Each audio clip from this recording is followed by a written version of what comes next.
Tu es le meilleur des rêves, c'est ce que tu es, ce que tu es, ce que tu es, oh. Je suis aimé de toi.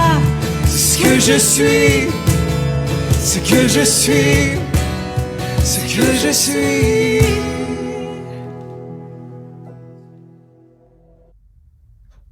Bonsoir à tous, bon mercredi soir et bienvenue à la capsule avec Pasteur Kev. Eh bien, dis donc. Eh bien, dis donc. Alors, bienvenue à la deuxième partie de la série de 7 sur Je suis. Je suis qui est 7 affirmations que Jésus a eues à propos de lui-même lorsqu'il essayait de dire aux pharisiens, voici, je suis venu sauver le monde. Mais étant souvent des métaphores qu'il utilisait, les pharisiens n'ont pas réellement, du moins, compris. Et tout ce qu'ils voulaient, c'est trouver Jésus fautif en disant qu'il était Dieu et être capable de vraiment de l'amener en justice et de le faire tuer. C'est ce qu'ils désiraient. Et vous savez, Jésus, 7 fois s'est repris dans l'évangile de Jean pour lui dire « Je suis ». Et la première, si vous avez manqué mercredi passé, c'était le pain de vie. Je suis le pain de vie. Et aujourd'hui, Jésus dit dans Jean 8, verset 12, « Je suis la lumière du monde ». Et c'est quelque chose d'exceptionnel de savoir que Jésus, c'est la lumière du monde. Vous savez, j'ai déjà entendu Albert Einstein dire dans une situation, du moins j'ai entendu une citation de lui, qui disait « Dieu n'a pas créé le mal comme l'obscurité est l'absence de lumière, le mal est l'absence de Dieu. » Vous savez, est-ce que les ténèbres, nous pouvons discuter d'un point de vue scientifique, est-ce que les ténèbres existent réellement? Je pense que les ténèbres existent à cause de l'absence de lumière. Et c'est la même chose avec Dieu, avec Jésus.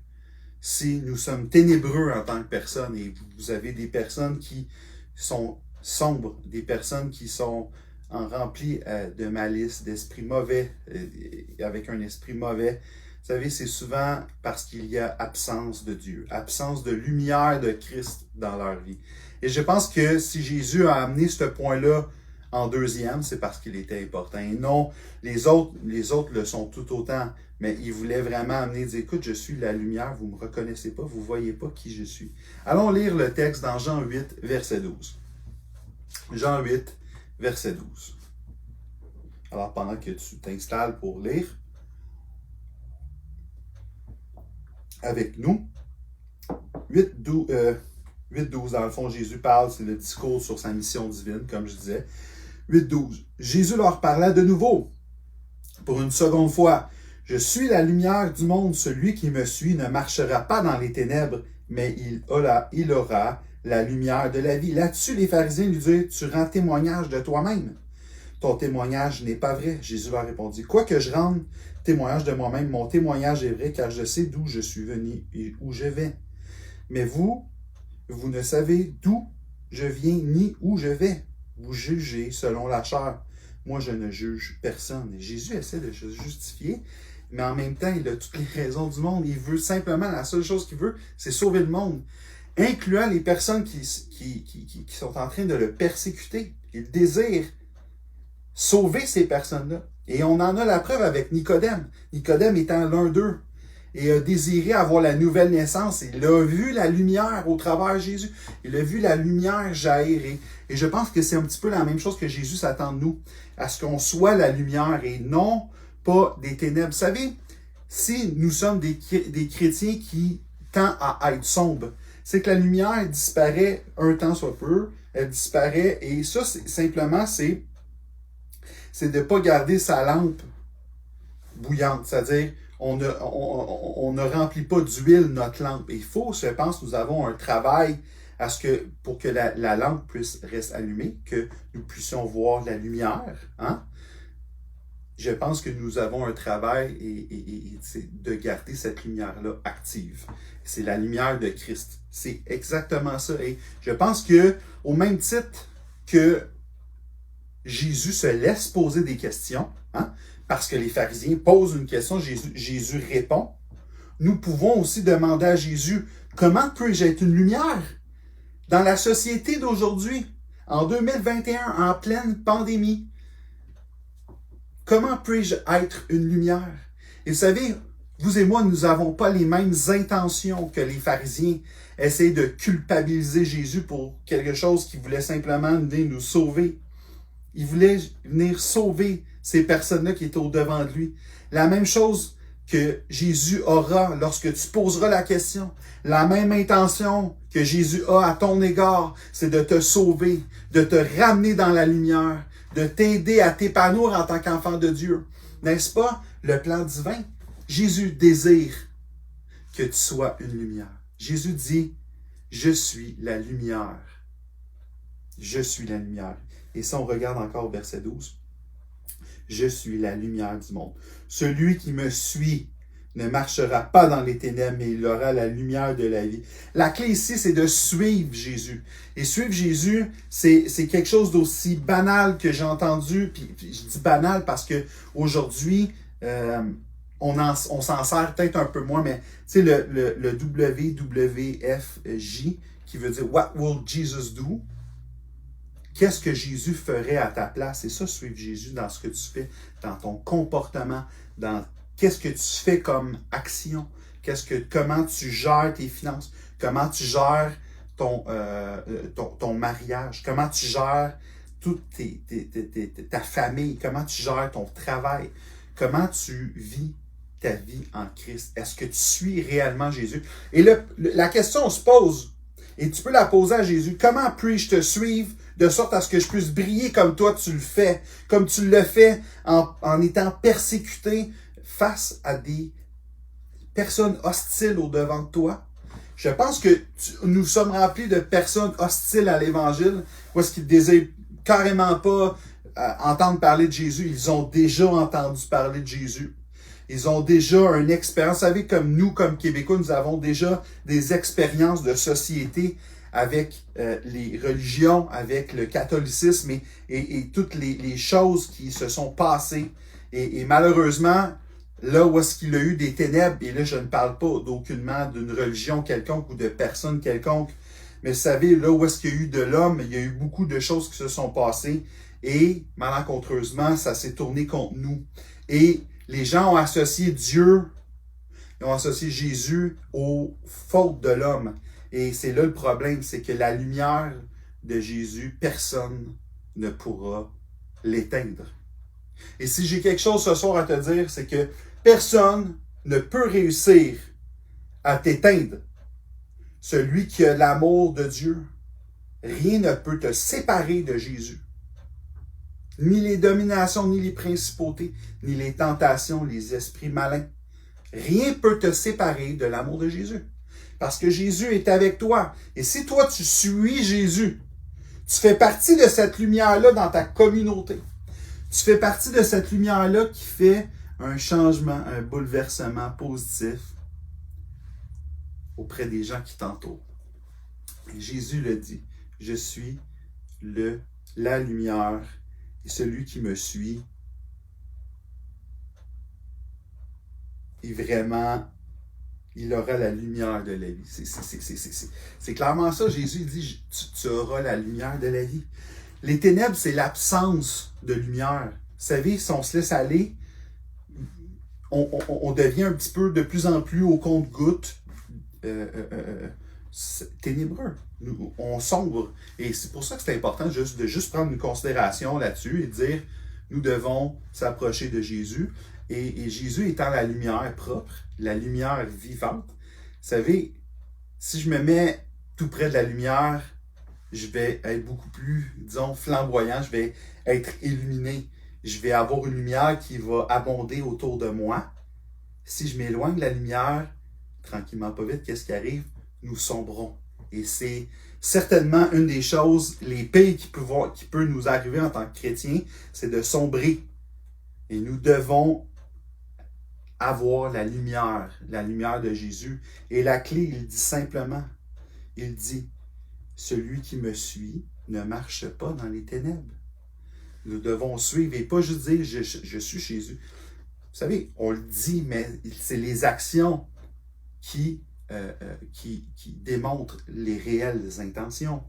Si nous disons que nous aimons Jésus, nécessairement, il doit y avoir les actions qui viennent en ligne de compte. Et la question que nous pouvons poser à Jésus, parce que Jésus aime se faire poser des questions, il aurait aimé ça être entendu et être compris nécessairement, chose qui n'est pas arrivée. Il a dû se cacher dans le temple parce que les Juifs essayaient de le faire tuer. Mais Jésus, sa chance-là, a quand même désiré leur montrer qu'il était « Je suis ». Je suis la lumière du monde. Le grand « Je suis », Dieu, est interprété de multiples et de plusieurs façons dans la Bible. Mais quand Jésus dit « Je suis », il n'y a pas de meilleur verbe pour expliquer qui est Jésus. Jésus est tout à la fois, l'omnipotence, l'omniprésence et l'omniscience. Il est tout à la fois. Il est le créateur de la lumière. Quand on regarde dans Genèse, il a dit « La lumière fut ». C'est lui qui a créé la lumière. Et c'est lorsque je suis né, dans Jérémie, il dit « C'est moi qui t'ai formé dans le ventre de ta mère ». Écoute, il savait déjà qu'est-ce qu'il allait faire, les projets de paix, de bonheur pour toi. Il avait déjà apposé, il avait déjà pris la lumière en lui pour la déposer en toi. En tant qu'enfant de Dieu, c'est énorme. Il nous connaissait déjà. N'est-ce pas rassurant à la fois et à prendre avec considération que cette lumière-là, elle a de la valeur. Et quand je dis que cette lumière-là a de la valeur, et là j'émets mon opinion par rapport à cela, si elle a de la valeur, c'est qu'on peut perdre cette lumière-là tranquillement, pas vite, si on ne prend pas soin de cette lumière-là, que nous avons en nous, que Dieu a déposé en nous. Et nous devons suivre Jésus pour comprendre, puis pas tomber sur des plans qui sont autres que ceux de Jésus pour nos vies. On n'a pas les mêmes intentions, comme je l'ai dit, on n'a pas les mêmes intentions que les pharisiens, en essayant de trouver des fautes à Dieu, ou d'essayer de dire, ou attribuer des choses de Dieu qui ne sont pas à Dieu. C'est pas ça notre intention. Je pense que nous pouvons poser des questions au même titre que les pharisiens, mais de sorte à ce que nous puissions avoir des clés célestes pour grandir dans notre vie chrétienne. Si on regarde ici, Jésus donne des trucs. Je suis la lumière de la vie. Suis-moi, et tu vas avoir la lumière de la vie. Je pense que c'est clair, mais en même temps, ça demande des sacrifices. Jésus est la lumière vivante et nous devons être des sacrifices vivants aussi. Au sens que nous devons nous abandonner à Dieu. Nous devons prendre du temps pour Dieu et pour être capable de dire, écoute, c'est la lumière. Puis pour être une lumière, nous-mêmes, nous devons le faire. C'est primordial. Vous savez, comme la couleur, c'est la projection de la lumière dans nos yeux. Les ténèbres, c'est l'absence de lumière. Je l'ai dit tantôt, mais on le voit assez. Vous savez, il y a beaucoup de choses qui se passent sur la Terre et je ne vais pas entrer dans des sujets de vaccins. Vous savez, avec l'actualité que nous vivons, vaccins, COVID, vous savez, il y a beaucoup de... Même dans le peuple chrétien, il y a de divisions par rapport à ce qui se passe. Anti-COVID et pro-COVID, vaccin, pas de vaccin. L'idée là-dedans, là, c'est que nous devons garder nos yeux fixés sur Jésus dans les temps où est-ce que nous vivons aujourd'hui. Je pense que c'est primordial. La lumière, c'est où est-ce qu'elle est allumée. C'est sur la personne de Jésus, sur ta parole, sur la façon dont tu vis. Pas en essayant de mettre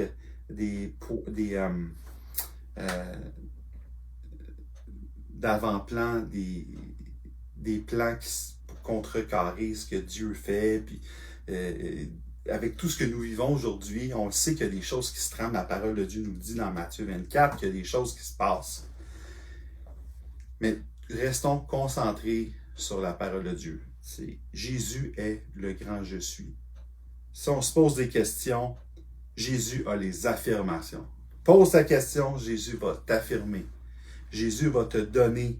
Puis peut-être des fois sous forme de métaphores, des paraboles. Peut-être Jésus va te montrer d'une façon X qu'est-ce que tu dois faire, qu'est-ce que tu dois dire. Mais une chose qui est sûre, c'est qu'on doit se concentrer sur la personne de Jésus, sur sa lumière. Pas sur la lumière que les gens tentent à vouloir allumer, mais sur la lumière de la personne de Jésus. Alors, j'étais content d'être avec vous ce soir. J'espère que vous avez apprécié le moment que nous avons eu ensemble pour la série « Je suis » sur les 7 affirmations que Jésus a par rapport à lui-même. Et on se voit mercredi prochain. Salutations à tous. Bye bye. Tu es le meilleur des pères. C'est ce que tu es. Ce que tu es. Ce que tu es. Je suis aimé de toi. C'est ce que je suis. Ce que je suis. Ce que je suis.